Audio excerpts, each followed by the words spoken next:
मैं doctor Dharmendra Kumar, associate professor, department of chemistry, MSJ government college Bharatpur. आज हम अध्ययन करेंगे स्टीरियोकेमिस्ट्री पार्ट 9 ज्योमेट्रिकल आइसोमेरिज्म में।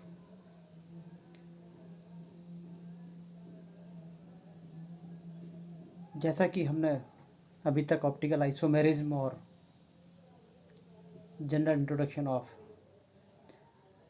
स्टीरियोकेमिस्ट्री के बारे में पढ़ा, अब हम इसकी एक नई शाखा की तरफ हम बात करते हैं।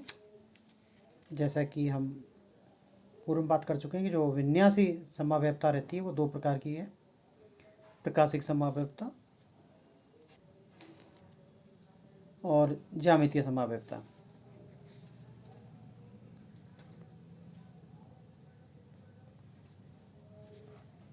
ज्यामितीय समव्यवता जैसा कि नाम से विदित होता है कि ज्योमेट्रिकल आइसोमेरिज्म यानी कि ज्योमेट्री, यानी कि ऐसे यौगिक जिनमें द्विबंधित कार्बन परमाणुओं की दोनों संयोजकताएं भिन्न भिन्न परमाणु अथवा समूहों से जुड़ी हुई हों, ज्यामितीय समव्यवता दर्शाते हैं।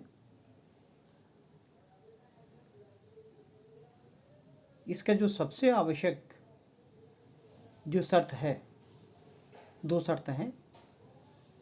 एक तो है कि यौगिक में द्विबंध का होना और दूसरी है द्विबंधित कार्बन परमाणु की दोनों संयोजकताएं समान समूह से ना जुड़ी हों।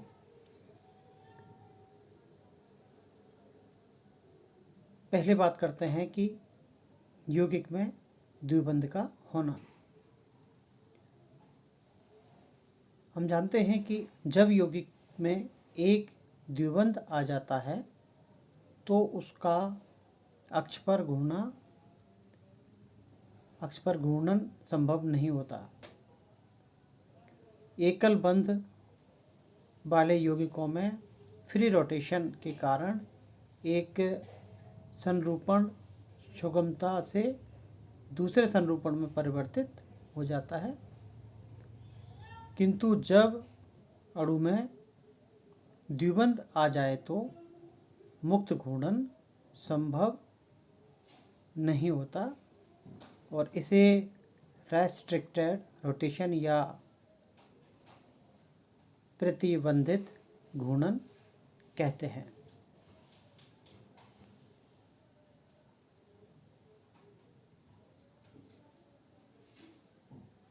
प्रतिबंधित घूर्णन को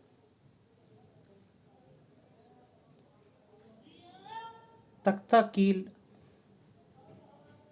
मॉडल द्वारा भी आसानी से समझा जा सकता है कि यदि एक और चिन्हित किए हुए दो तख्तों को हम एक कील द्वारा जोड़ दें तो मुक्त घूर्णन के कारण दो प्रकार की संरचनाएं जिनमें दोनों चिन्हित सिरे एक ओर अथवा विपरीत दिशा की ओर स्थित हों और एक दूसरे में आसानी से परिवर्तित हो सकती हैं, किंतु ऐसे ही दो तख्तों को हम दो कीलों द्वारा जोड़ दें तो उनका जो मुक्त घूर्णन है वो प्रतिबंधित हो जाता है।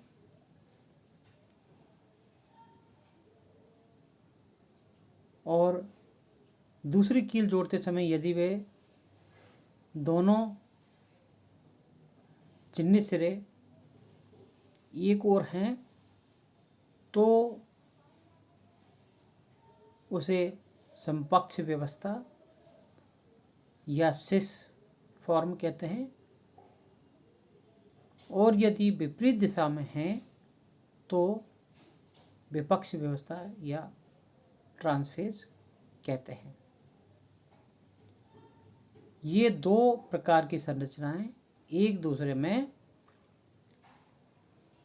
अंतर परिवर्तनीय नहीं है, जबकि हम जानते हैं कि अगर उसमें सिंगल बॉन्ड होगा तो उनमें फ्री रोटेशन होगा, जबकि डबल बॉन्ड होने के कारण उनमें इस तरह की फ्री रोटेशन की जो संभावना है वो दूर हो जाती है।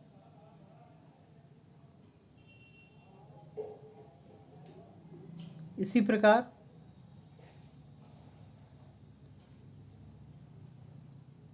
यदि किसी अणु में एक द्विबंध उपस्थित है तो घूर्णन के प्रतिबंधित होने के कारण वह दो प्रकार के विन्यासों में पाया जाता है और वह जियोमेट्रिकल आइसोमेरिज्म को प्रदर्शित करता है।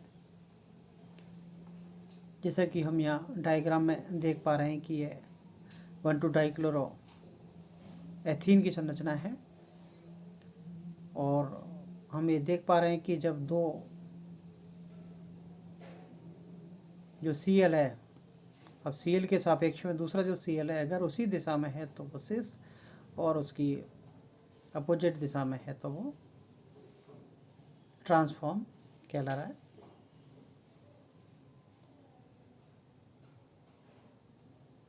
हमें यह जानना होगा कि एल्काइनों में कार्बन ट्रिपल बॉन्ड कार्बन त्रिबंध के कारण घूर्णन तो प्रतिबंधित होता है, लेकिन फिर भी इनमें कोई ज्यामितीय समावयवता नहीं पाई जाती, क्योंकि त्रिबंध के बाद प्रत्येक कार्बन परमाणु की केवल एक एक संयोजकता ही मुक्त होती हैं, जिस पर कोई भी समूह जुड़े संरचना एक ही बनती है। दूसरी जो इसकी आवश्यक शर्त है कि ज्यामितीय समावयवता के लिए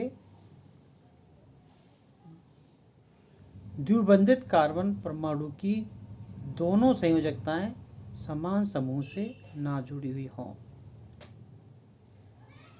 क्योंकि उस स्थिति में प्रतिबंधित घूर्णन के कारण जो दो संरचनाएं बनेंगी उनमें कोई अंतर ही नहीं होगा, अर्थात एक ही विन्यास प्राप्त होगा। अतः उसमें ऐसी परिस्थितियों में ज्यामितीय समावयवता प्रदर्शित नहीं हो पाएगी। जैसे हम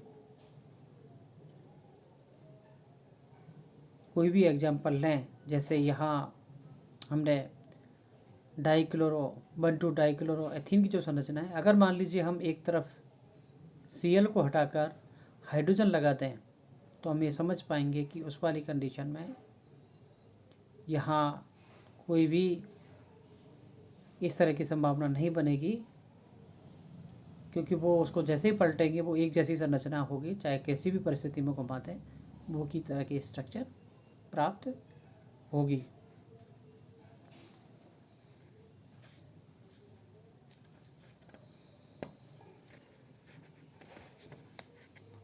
जैसे यहाँ एग्जाम्पल दे रखा है ट्रांस और सिस का एग्जाम्पल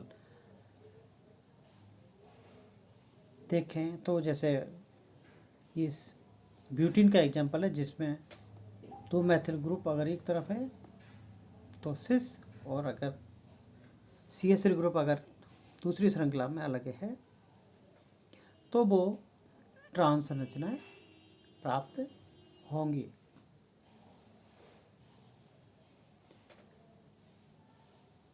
यहाँ आधार है इसका मैथिल ग्रुप का, ये मैथिल ग्रुप किस तरफ है, और ये जो समूह की जो प्रायिकता निर्धारित की जा रही हैं वो कोहन-इंगोल्ड प्रीलॉग जो सीक्वेंस नियम है उसके आधार पर हम इसको नामकरण करते हैं।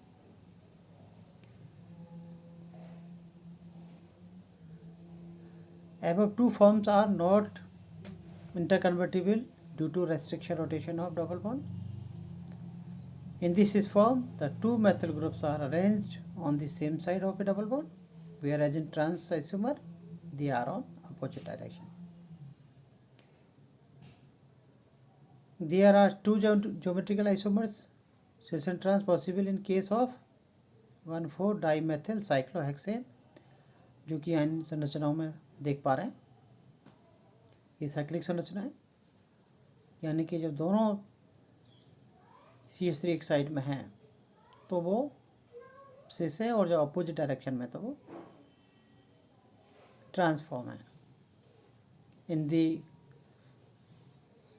case geometrical isomers, the methyl groups are arranged differently about the plane of the cyclohexane ring. These isomers are not interconvertible since it is not possible to rotate the bonds in the cyclohexane ring.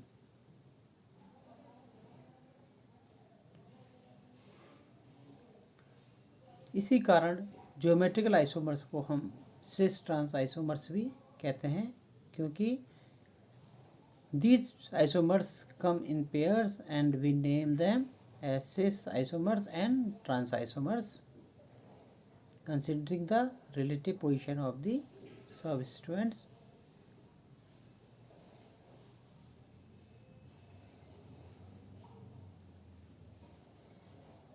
Optical isomers and geometrical isomers are two type of stereoisomers, जैसा कि हम पूर्व में बात कर चुके हैं। इनमें जो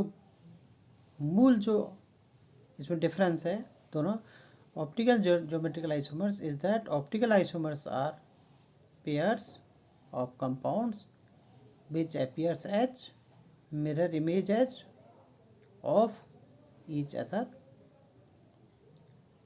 whereas geometrical isomers are pairs of compounds containing the same substances attached to a carbon-carbon double bond differently. Thus, optical isomers are non-superimposable mirror images, whereas geometrical isomers have a difference in the connectivity of substituents to the double bond. Moreover, another difference between optical and geometrical isomerism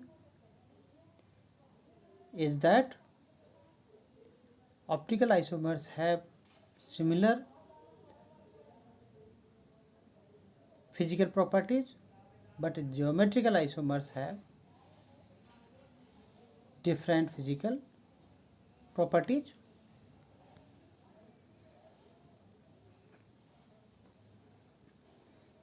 The geometrical isomers often show different physical and chemical properties.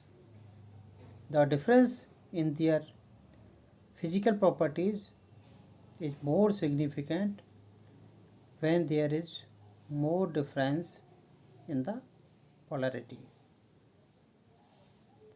Usually, the dipole moment of cis isomers is greater than that of trans isomers. Hence, the cis isomers usually have more solubility in polar solvents. In general, the trans isomers are more stable than cis isomers.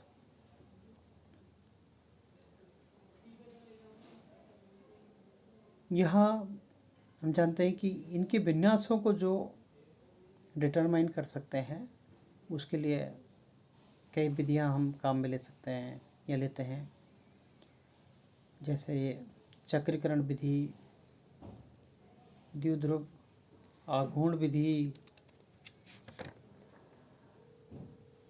गलनांक व क्वथनांक यानी कि melting point व boiling point, यानी कि इस विधियों के माध्यम से हम यह